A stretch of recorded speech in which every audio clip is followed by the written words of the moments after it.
Hello നമസ്കാരം. Reporter TV ഒരു വലിയ പോരാട്ടത്തിന് തുടക്കം കുറിക്കുകയാണ്. ആ പോരാട്ടത്തിന് നിങ്ങൾ ഓരോരുത്തരുടെയും, പ്രിയപ്പെട്ട പ്രേക്ഷകരിൽ ഓരോരുത്തരുടെയും പിന്തുണ ഞങ്ങൾക്ക് വേണം. നമ്മൾ ഈ പോരാട്ടം തുടങ്ങുന്നത് ലഹരിക്കെതിരെയാണ്. സമൂഹത്തിൽ ഇന്ന് വലിയ വിപത്തായി ലഹരി മാറിക്കൊണ്ടിരിക്കുകയാണ്. ചെറിയ കുട്ടികൾ മുതൽ പ്രായഭേദമന്യേ എല്ലാവരിലും ഒരു വലിയ വിപത്തായി അത് പിടിമുറുക്കി കൂടുതൽ കൊലപാതകങ്ങൾക്ക് ഇരയാകുന്ന മനുഷ്യരുടെ നാടാക്കി നമ്മുടെ കേരളത്തെ മാറ്റിക്കൊണ്ടിരിക്കുകയാണ്. അതുകൊണ്ട് ഈ ലഹരിക്കെതിരെ സന്ധിയില്ലാത്ത ഒരു സമരത്തിലേക്ക് നമുക്ക് ഒന്നിച്ച് അണിനിരന്നേ മതിയാവും. മന്ത്രിമാരും ജനപ്രതിനിധികളും തുടങ്ങി സമൂഹത്തിന്റെ എല്ലാ തുറകളിലുമുള്ളവർ ഒന്നിച്ചണിനിരക്കുന്ന ഒരു പോരാട്ടമായി നമുക്കിതിനെ മാറ്റാം.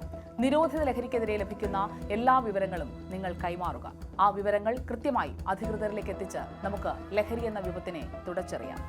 War against drugs. നമുക്ക് ഒന്നിച്ചു തുടങ്ങാം ലഹരിക്കെതിരായ ഈ പോരാട്ടം.